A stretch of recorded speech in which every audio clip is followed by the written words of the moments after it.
Hello, welcome back to Creature Science. In the deep blue, there is one animal that carries more fear and fascination than any other.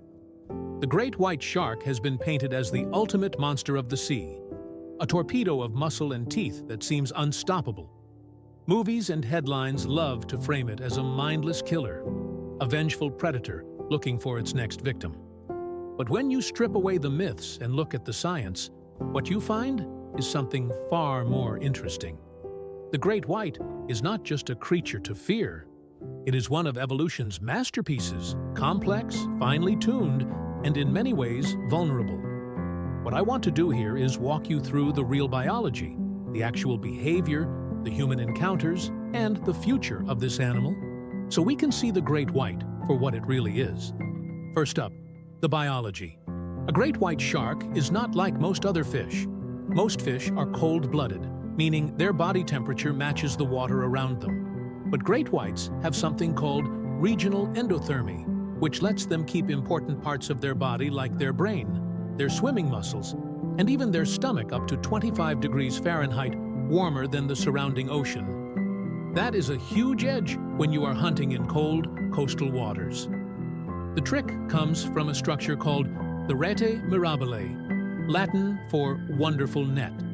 It is basically a dense network of veins and arteries that run right next to each other. As warm blood leaves the muscles, it passes by colder blood flowing in from the gills. Heat transfers across, and instead of losing it to the environment, the shark recycles that warmth back into its body. It is like an internal heat exchanger, and it is the reason they can power sudden bursts of speed, digest food faster, and maintain sharp mental performance, even in chilly waters. And speed really matters.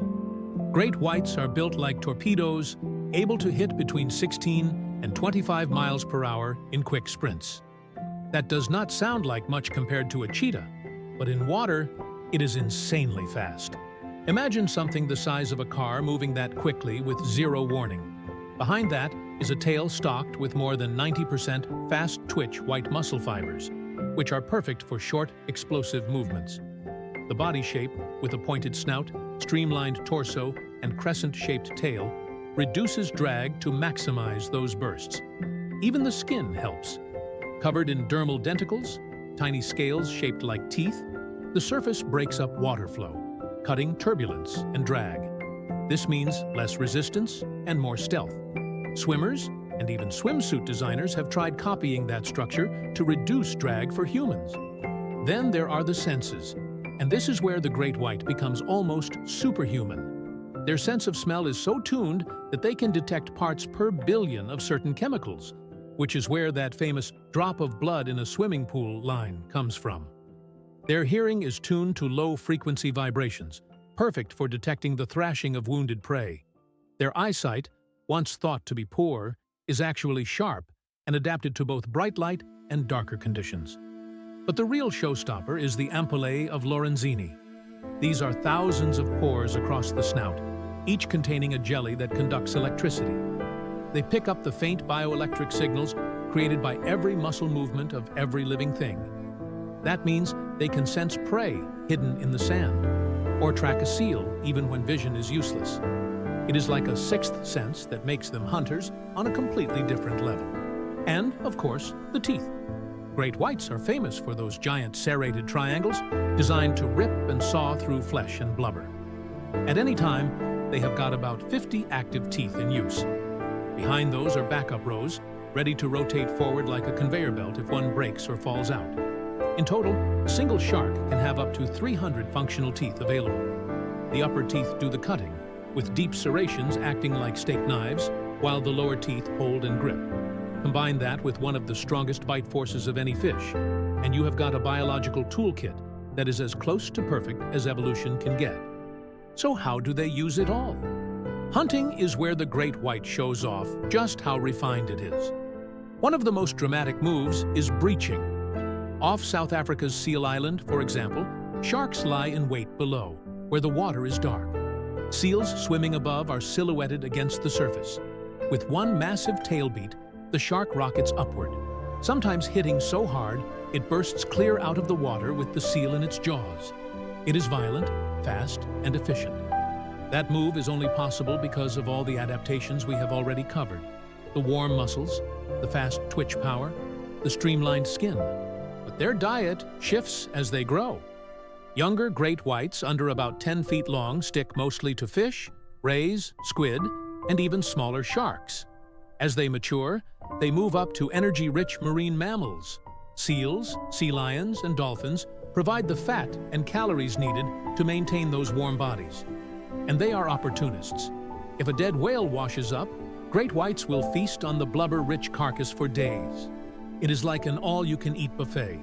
Now, something a lot of people do not realize, they are not always loners. In feeding grounds, multiple sharks gather, and they seem to follow a kind of dominance hierarchy. Higher-ranked sharks feed first, while others hang back. This stops constant fighting. They communicate with body language too, opening their jaws wide as a warning or arching their backs to signal dominance. Sometimes they will even spy hop, poking their head above the surface to investigate objects. These behaviors show problem-solving and curiosity. This is not just an instinct-driven machine. It is a predator with complex behavior. That brings us to humans. Pop culture turned the great white into a monster, but the reality does not match the image. Attacks are rare. In the year 2024, there were only 47 confirmed unprovoked bites worldwide, and only 4 of those were fatal. Think about that. Billions of people swim in the ocean every year, yet fatal attacks by great whites are counted on one hand. You are statistically more likely to die from lightning, bee stings, or even falling vending machines than from a shark. Meanwhile, humans kill tens of millions of sharks each year, either intentionally or as bycatch. So the numbers clearly show who is the bigger threat. Why do attacks happen at all? The leading explanation is mistaken identity. From below, a surfer on a board looks a lot like a seal. A swimmer's kicking legs mimic a sea lion. Especially for younger sharks that are still learning what is food, it is easy to understand the confusion. Most human encounters end after a single bite, often called a test bite. Since sharks cannot use hands to explore objects, they use their mouths. They bite, realize the object is not fatty or energy-dense enough, and leave. The problem is, a test from an animal with 300 serrated teeth can still cause catastrophic injury. There is also the defensive bite theory, where the shark feels crowded or threatened. But the key point is, humans are not a menu item. We do not provide the high-fat payoff that seals or whales do. Despite their apex status, great whites face serious survival challenges. They are listed as vulnerable by the International Union for Conservation of Nature, meaning they have a high risk of extinction.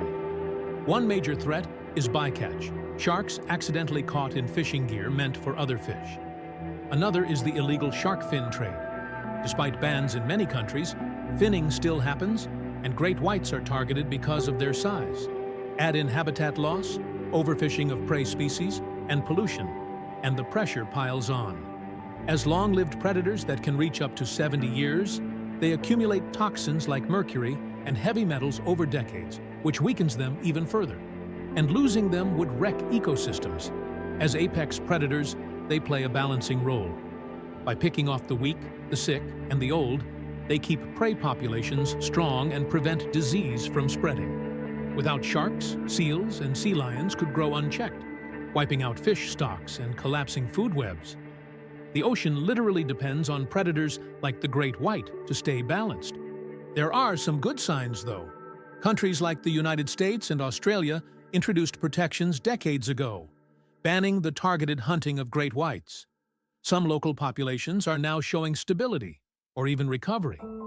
But because these sharks travel across whole oceans, moving from South Africa to Australia to California, protecting them is not something one country can do alone. It requires global cooperation. If we want to keep great whites around, nations need to work together.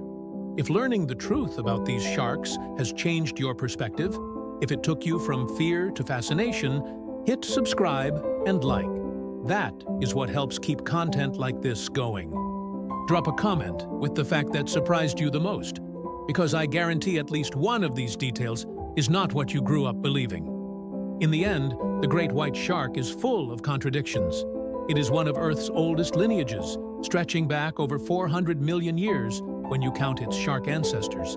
Yet we are still just scratching the surface of what it can do. It is a perfect predator, yet vulnerable to extinction. It is the villain in our nightmares, yet in reality, it does not even want us. It is a creature of staggering biological genius and behavioral complexity. And maybe most importantly, it is a reminder that what we fear most is not always the most dangerous thing out there. The truth is, the great white deserves not our fear, but our respect. And if we choose respect and protection over fear and destruction, we might just ensure that this incredible predator continues to rule the oceans for generations to come.